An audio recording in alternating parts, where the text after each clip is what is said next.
धन्य धन्य मिथिला भूमि घर घर ऋषि मुनि, जहाँ दुल्हा बनल श्री राम है।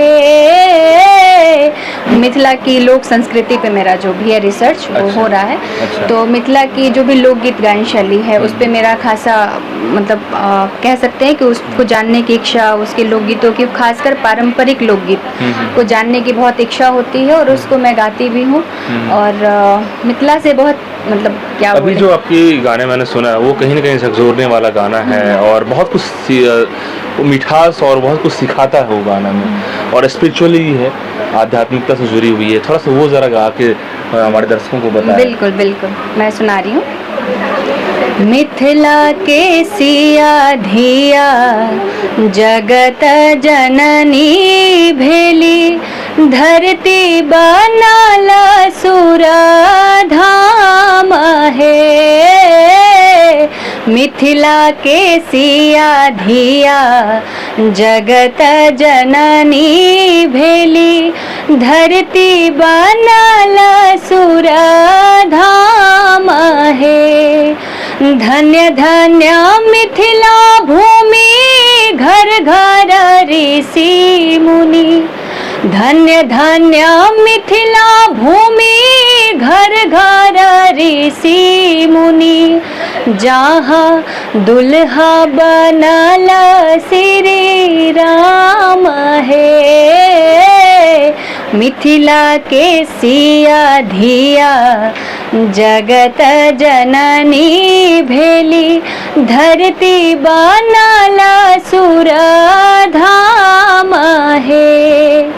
हिमगिरी के घर गौरी जनम लेला, हिमगिरी के घर गौरी जनम लेला, जहाँ दुल्हा बनल महादेव है। मिथिला के सिया धिया जगत जननी भेली, धरती बनाल सुर धाम है। धरती बनाल सुर धाम है।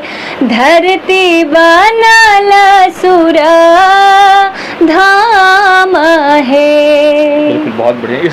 इन चीजों को किसने लिखा है? और ये कवि प्रदीप जी हैं, उनका लिखा हुआ है। बिल्कुल। और इस गाने को बहुत सारे लोगों ने गाया है अपने अंदाज में। बिल्कुल बिल्कुल। शारदा सिन्हा भी गाई है क्या?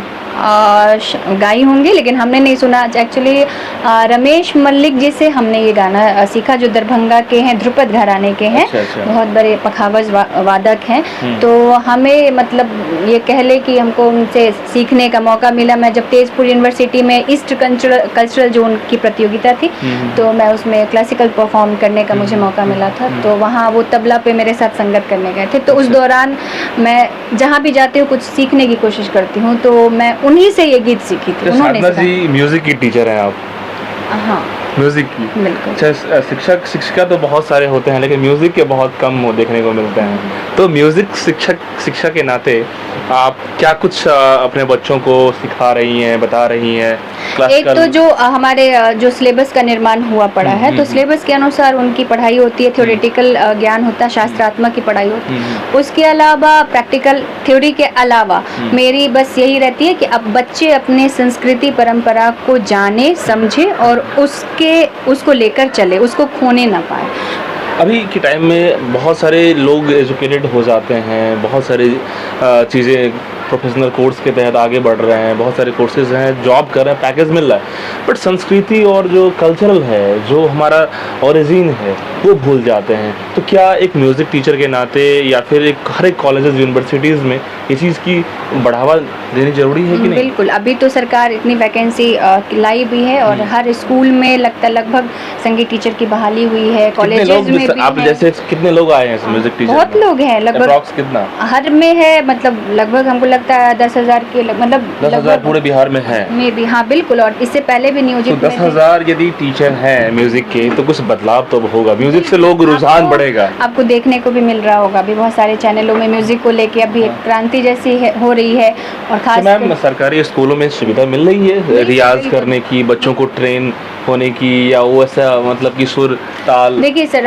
सुविधाएं तो आप जैसा चाहते हैं वैसा जरूरी नहीं मिले। सुविधा हम शिक्षक हैं, हम शिक्षकों को सुविधा खुद से लाना होगा। कम चीज़ों में हम कैसे बेहतर दे सकते हैं, नहीं तो जिंदगी भर हम रोते रह जाएंगे कि मेरे पास ये नहीं है इसलिए हमने ये कार्य नहीं किया।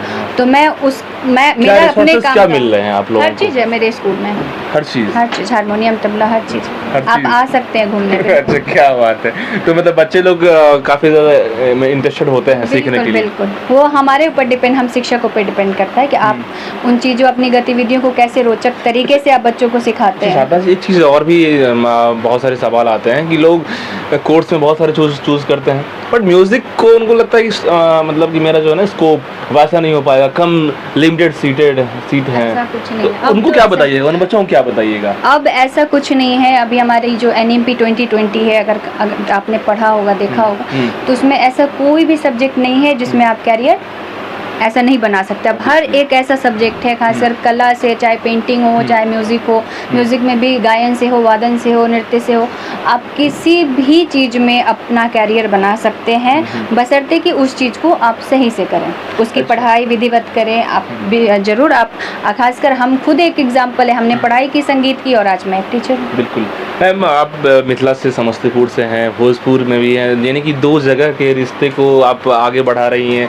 और कल्चरल को ये आगे बढ़ा रही हैं। तो मेरा मतलब है कि जो अभी मिथिला के लोग हैं उनको शोध के तहत क्या-क्या, और मिथिला पेंटिंग जैसे कि बहुत फेमस है, विश्व प्रसिद्ध है मधुबनी, हाँ मिथिला पेंटिंग, मधुबनी पेंटिंग, तो उसको लेकर आप लोग शोध में उन चीज़ों को ला रहे हैं क्या?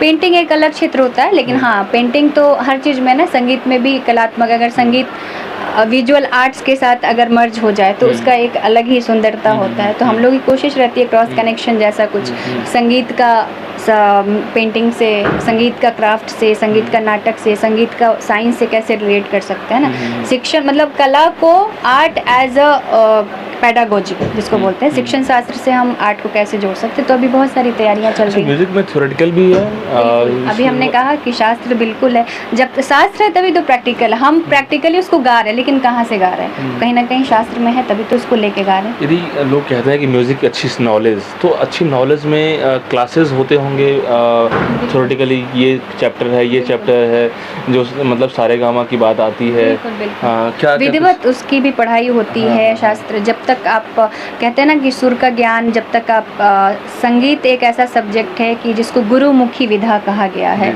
बिना गुरु आपको ज्ञान नहीं मिल सकता है संगीत में। तो गुरु हमारे पूजनीय हैं और बिना गुरु की कृपा के कुछ नहीं हो पाता है। तो गुरु के आशीर्वाद से ही कोई संगीत में आगे बढ़ सकता है। संगीत में तो बहुत सारे सेक्टर हैं, तबला है, हारमोनियम है, म्यूजिक में आप सिंगिंग कर सकते हैं। तो सिंगिंग के लिए आवाज़ ज़रूरी है, बहुत अच्छी है तभी बन पाएंगे सिंगर। आवाज़ आपको बनानी पड़ती है प्रैक्टिस से, है ना।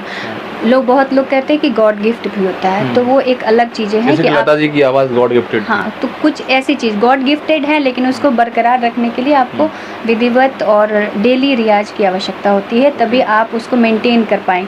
भगवान ने दे दिया लेकिन वो संभाल के नहीं रख पाए तो फिर वो